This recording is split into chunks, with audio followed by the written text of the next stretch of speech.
India news के digital platform पर बहुत स्वागत है आपका। मैं हूं आपके साथ निकिता। जिस तरीके से भारत और पाकिस्तान के बीच में तनाव का माहौल चल रहा है, वहीं अगर बात की जाए अमेरिका और चीन की, तो उनके बीच भी जो तनातनी है वो पूरी तरीके से देखने को मिल रही है। इन दिनों टैरिफ को लेकर के अमेरिका और चीन के बीच में जो संबंध हैं वो डिस्टर्ब दिख रहे हैं।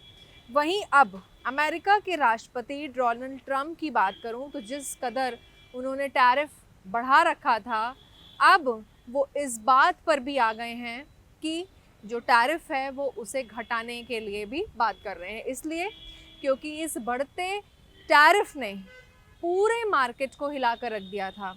जिस तरीके से हमने बीते दिनों में देखा था, share price up and down हो रहे थे। चाहे वो बात करें सोने के रेट की, तो सोने के रेट भी लगातार आसमान छू रहे थे।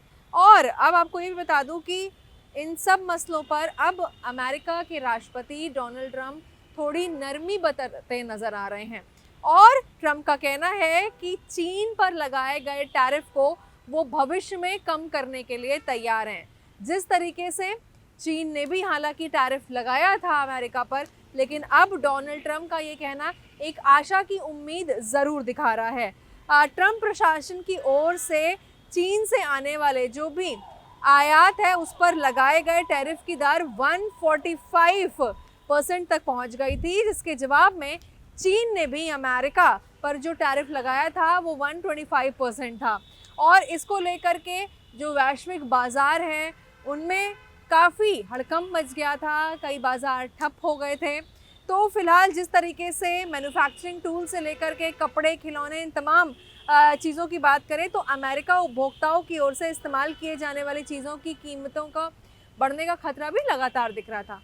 हालांकि अब जिस तरीके से इन दो देशों के बीच में तनाव का माहौल दिख रहा है, बात कर रही हूँ मैं अमेरिका और चीन की, उसमें अब डोनाल्ड ट्रंप जो अमेरिका के राष्ट्रपति हैं वो थोड़ी नरमी बरतते नज़र आ रहे हैं। और उन्होंने साफ कहा है कि भविष्य में ये जो दरें हैं टैरिफ की जो उन्होंने लगाई हुई हैं उस पर भी वो कुछ कमी करेंगे।